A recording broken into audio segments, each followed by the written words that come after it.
What's good, YouTube? Yo, welcome back to another video. This time it's a more serious topic. Because aren't you tired of watching those videos to look for the best farm possible? How to get your expertise up to the maximum? Are you sick and tired of those clickbaiting videos who are just giving like a little bit of info, but not really covering the whole topic? Well, guess what? You might have found something unique. Because I'll be completely honest and tell you about the grind, which I just invested a couple days ago on a new platform with a brand new account, and how I was able to master or overcome the difficulties with the developers who just implemented another grind system known as the expertise. If you want to know how I did that and how I achieved level 4000 SHD plus max expertise, well, guess what? You're gonna find it in this video. So please stay tuned. And if you haven't already, please make sure hit that like button. Hit me in the comment section if it helped you out. And also, yo, if you're not subscribed yet, damn, I don't know what to do.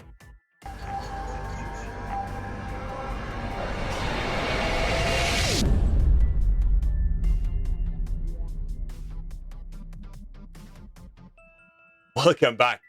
Well, you've made it past the intro. That means you're probably quite interested in what I have to say. So I don't want to stretch that video any longer than necessary, just because you already wasted your time probably searching for other videos. So let's break it down for you. You should question yourself. What is the best approach to do it? What is the most effective way to do it? And how long will it roughly take me? So for me personally, that journey was 16 days. 16 days from 0 to 4100 SHD. And just to show you also how much of an investment it was, we got over here our little time played on all across our 4 characters, which we made in this time period. We got also the 4100 SHD, and we got the max expertise. So with that out of the way, let's lift that little thing, which is the secret hot sauce about that video. This is one easy task. Guys, let me introduce you to the most effective 2022 fastest way of farming your SHD level and the fastest way to finish your expertise.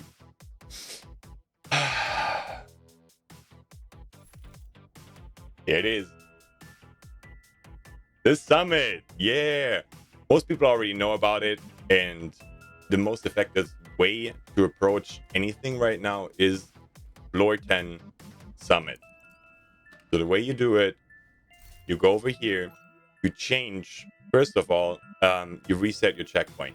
I did the floor 10 earlier, so you got to reset your checkpoint, and then you got to make sure that you set all the directives basically off. So you disable all the directives just to save time. You put it on normal difficulty, keep the changes, and then what you do is really simple. You hop in that elevator, you run all the way up to floor 10 without touching floor 10. What happens next, once you've reached your destination of floor 10, visibly showing after using the elevator to get to the boss floor, you're gonna come back over here, right in the lobby, and then you're gonna apply the settings which we need for floor 10 farming. The floor 10 farming is simply done the most effective way is in a dual kind of situation. So you have your partner and yourself, and then putting these directives: no region, hard to earn, fragile armor, fog of war, ammo hoarders. You can also use pistolero. Cooldown skills, I would highly recommend to not do that, because the whole way of doing that, the most efficient way, is using skill builds. Scavenge skills, you might think, oh, wait, he's talking about skills. Why is he using scavenge skills? Well, trust me on that one. You will see it in the video. Special ammo, and never enable rages. Please don't do that. We have a total amount of active directives, which gives us an extra from 162% bonus towards our experience while finishing the floor. So what we do, we confirm those settings, right? And then on top of it, obviously, that's what I forgot right there. We also got to make sure that we set our difficulty to challenging difficulty, right? So once we have applied those settings, we hop into the elevator and we search for a specific boss floor. And the specific layout of that floor, I'm going to show you right in that video, all right? We've applied everything down in the lobby. We've applied the right directives. We've applied the challenging mode, and you are actually on floor 10. So grab your partner in crime and enjoy the farm. This case was Panic Panny who was with me. Big shout out to him. Definitely go leave him a follow. Leave him a sub if you can on twitch.tv/panicpanny. Literally the name as seen on the screen right now. He my boy. Help him out. He's also regrinding right now of PC. And here we are on the boss floor, which we are looking into. And this is the right loadout. So if your level looks like this once you leave the elevator, well, you're on the right way, because this is the level we are looking for. But there's a big but. Every time you hear wallies, what I mean by wallies is those warhounds, the dogs. You better do what we do in this little footage, what we have here. Simply, in fact, you run down the floor and enter the room. If you hear or visually see them, like right now, you can see it over here on the left side, right over there. Well, guess what? These wallies ain't no joke. They're slowing down your run and the efficiency. So what you do is basically, once you see them, you sticky MP, like you sticky bomb yourself to death. That's simple. It's faster to die right now than it is to actually keep continuing the run and dealing with those dogs. Always, if you hear dogs, kill yourself and refresh the floor. You will be back in the elevator where we need to be anyways, right? All right. Once you've killed yourself, you will respawn back in the elevator. So what I'm going to showcase next is the 2 simple steps which you need to have for making this a successful run. You need to have 2 builds, right? And these 2 builds are Protocol Eclipse and a dedicated Oxidizer Spammer. So the thing is, each of them has a specific role to do once you start this run. So once you're back in the elevator, I'm going to run the footage in the background here. So meanwhile, on this run here, I'm running the Protocol Eclipse one, who is the opener from the whole run. So I'm waiting till I'm in the middle of the room, almost next to the NPCs. I'm going to pause it here, right here. You see that I just applied my sticky bomb onto the NPC without detonating it. I just applied it because what next is really crucial. You're going to hit your sidearm to proc in sync, and then you're going to detonate the sticky bomb. The spread is going to tick towards all the NPCs who are in the room right now. You're not looking after all those NPCs, because the way this whole method makes only sense is if you force spawn the boss out of the location which we are looking into right now. Both of you and your partner, need to face this direction. If you both look at the same time towards the double wing door, the boss will always to 100% spawn out of this location. So we apply our fire chem over there just to get the boss down really fast. Like you've seen it right there. Murphy was only up for a couple seconds because my part is almost over with my Eclipse build here. But Panic is doing the most with pre-spamming his Oxidizer towards the double wing door to prevent the initial ad spawns to even spawn in. They will just be annihilated. So what I do next is simply, in fact, I turn around and I prepare myself to kill myself. Here you go. Run finished. And this is what we always do. We kill all the NPCs and then kill ourselves without opening the next door. You kill yourself right after the last NPC died. All right, back to the beginning. Well, we just swapped loadouts. I put the Oxidizer version on, and Panic now is running the Eclipse version just to showcase my point of view, what I'm doing as the role of the Oxidizer spammer. All right, so let me run the footage here real quick. So we're basically starting the same as always. We just keep continuing our way into the middle of the room, and then I'm waiting for Panic to actually engage with his fire sticky. I'm literally ignoring all those NPCs. I'm not even engaging with them, right? So what I'm doing is I'm just mentally preparing for what I'm about to do, right? Oxidize the door. So what I do here is I apply my oxidizers 3, 4, 5, 6. Sometimes you can manage to get all the 7s out there, which would be the best, obviously, but sometimes it's more than enough to have 4 or 5 active, all right? So the boss spawns right here. Nyx right over there. He's already being damaged by my oxidizer. You can see like he lost like quite a bit of armor bar right there just from the oxidizer. But just to make sure and make it even faster, I'm gonna use my sticky explosive just to apply it on top of him by quick scoping it to get rid of him. Boom, he's gone. And then you see pop, pop, pop, pop, pop. All of the NPCs died by my oxidizer spam, and I kill myself, respawning in the elevator, and that was about it.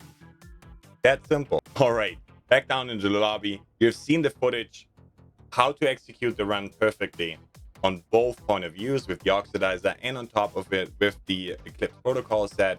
You have seen the footage, how to actually set up the whole run. And now we're just going to break down the 2 builds needed and which brand sets are kind of necessary to have actually equipped. So let's break it down real quick, right? If you have any questions, please leave it down in the comment section, and also make sure to pause the video if it's going too fast, because I just want to speed run through it. Basically what you have here, we have the Hana U on the mask slot here. We have status effect, skill damage rolled on the attributes. And on our mod section, we have 11.9 skill haste right here. On the chest piece, we're using the Empress International just because of the preset bonus we have here. Skill health, skill damage, and skill efficiency, which is really nice towards our skill damage overall, with the skill efficiency being another multiplicative increase towards our oxidizer. And on top of it, we're having glass cannon as a talent roll. And on top of it, we have another Hana U piece for the 2-piece bonus, which gives us then skill haste and skill damage on top of it. And we have another roll attribute-wise skill damage and skill haste. Then we have on 5 on backpack. 5 on backpack comes with skill damage as the 1-piece bonus, basically, right?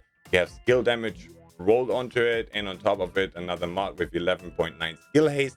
The crit chance is unnecessary. The second attribute actually doesn't fucking matter. Like, the thing is, what we have to do is tech support. Tech support gives us a nice damage boost after the first NPC dies from the oxidizer. That's an additional 25% skill damage increase. So that's really nasty. And on top of it, we have another piece of Empress International here on the glove section. We have skill damage status effect being rolled. And then we have another one over here, which is another Empress International for the knee pad section, just to round it up. Status effect skill damage. We finished the 3-piece bonus right here. Then we have on our oxidizer chem launcher, applied damage and radius. That's kind of unnecessary actually, because you're overkilling anyways. But the radius is kind of, it comes in handy. Sometimes the bosses are acting crazy and they're running around really fast. And then on top of it, we have also here our sticky explosive, blast radius, and sticky damage, obviously. And that's about it with the oxidizer version. So let's just jump into our next one, which is then gonna be the Eclipse version of that set. For the second point of view, here, obviously, sidearm actually necessary here to have in sync. Like I mentioned in the point of view of the Eclipse one, you need to have in sync proc to actually gain the extra damage, just to make sure the initial ads are literally dying from the dot you have applied on the first initial sticky bomb. So what also we're gonna use over here is the Val Mask status hazard already pre-roll onto it. Just maximize it the best you can, basically. Like, all of these rolls, no matter if it's the oxidizer set or if it's the Eclipse version, they don't need to be fully maximized. Like, you can literally have the most atrocious rolls on those kind of pieces, and you will still succeed and do it as fast as we just shown in these like 2 point of views, basically. So we have obviously the 4-piece Eclipse protocol equipped. Everywhere on the Eclipse pieces, we are gonna have status effect and skill duration on the mod slots, right? Holster also status effect skilled here. Backpack also status effect skill duration on the mod slot here. And here comes also another juicy little bonus. If you have the backpack equipped, you gain an additional 30% amplification towards your applied dots, or aka your fire sticky and all the negative dots on the NPCs, all of them being amplified by 30%. The same over here while we're equipping the chest piece is because we're increasing the radius, which then is reapplying our dot towards the other NPCs. The spread is being increased, and it's also the percentage is being increased from 50 to 75% with the chest piece. That's why we're utilizing the chest piece. And then on the glove section, we have also skill tier status effect, the clips, 4 pieces done. And then on top of it, what we're gonna have here is a golden. This is kind of necessary because the golden piece is giving us another status effect roll, obviously attribute-wise skill damage status. And on top of it, we are rolling the core attribute towards skill tier, because on this specific loadout, we are not looking for the most obnoxious damage numbers. No, we are looking for the most duration towards our status effect.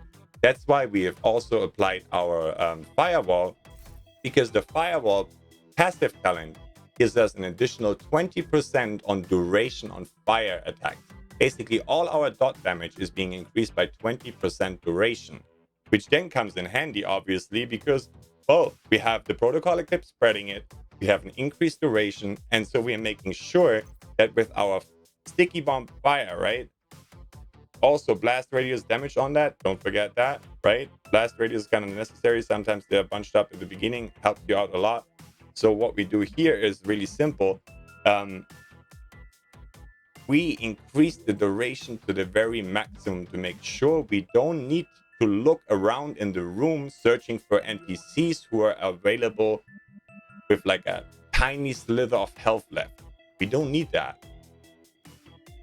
But yeah, the second one is obviously my chem launcher, and that one here, burn strength and radius, always comes in handy. Sometimes, even me, I fat fingered so many times my fire sticky that sometimes the fire chem launcher is kind of necessary to actually kill the initial NPCs at the beginning, because if you fat fire your sticky MP, it's gonna take a while to get it back. That's simple. Well, don't complain, overcome, use your fire chem as a backup. You will still be not as fast, obviously, but you will still succeed in the run. And well, that's about it. Like, that was the whole video breakdown on how to do it. I hope I've answered every question about how to set it up, how to approach the expertise system, and on top of it, how to overcome that like skill gap introduced with farming for the SHD, and on top of it, having the expertise level applied. Because once you're done with farming your SHD, the fastest way to get your expertise done is simply, in fact, by donating and making a new character. Everybody knows about this method. You're just making a new character in New York, basically running through the missions up until you get your watch. So I would say, as a rule of thumb, go for a goal of like 3,000 SHD. Forget about your expertise. Meanwhile, you're farming for your SHD. It's gonna take you like 4 to 5 days to reach 3,000 SHD basically. And then once you have 3,000 SHD, that means you're gonna have 2,200 available watch points once you're making a new character, which then can be invested into filler printaments. Damn, I'm gonna butcher that word always. But yeah, you're gonna invest that into filler printaments, and then just go over here on your expertise system, open it up, right? And what we're gonna do is, well, I can't really show you that, but I can actually. Hold on. Let me see. I have non-proficiency things yet. Okay, so then we have donated everything, right? Our SHD points being done into printer filaments. And then we convert the printer filaments into our expertise and leveling up the weapons, the skills, and on top of it, the named pieces. Because the gear and brand set pieces can be leveled up by just equipping 6 pieces of the same brand set and doing exactly what I've been showing in the video, also floor 10 farm. And this is how you expertise basically in 3 to 4 days. Even with a low watch level, because forget about expertise, first get your grind done and then continue upgrading your expertise. That's simple. That's the most easiest and best solution for you. I proved it. Here it is, a 16 days old account And if you're still doubting me, well, guess what? I'm going to show it to you one more last time, right? Check it out right here. We're going through the character stats. We have 6 days and 7 hours and 56 minutes on my first character. We have 11 days and 6 hours and 21 minutes on my second character. Well, and my donor characters have only 4 hours. That's basically the time you will need to invest to actually get them through the New York campaign. Here you can see we did it in 3 hours, but I've never touched them again. So that's about it. That was about the whole video. I hope I've covered everything. I would really appreciate if you actually share the video with people who are not aware how to do it like the most effective way. And on top of it, hey, yo, if you're still not convinced, hit that sub button, hit that like button, and hit me up in the comment section. I hope you enjoyed the video, and I hope I'm going to see you next time when we're actually doing another video. And, well, yeah, it's your boy Turops.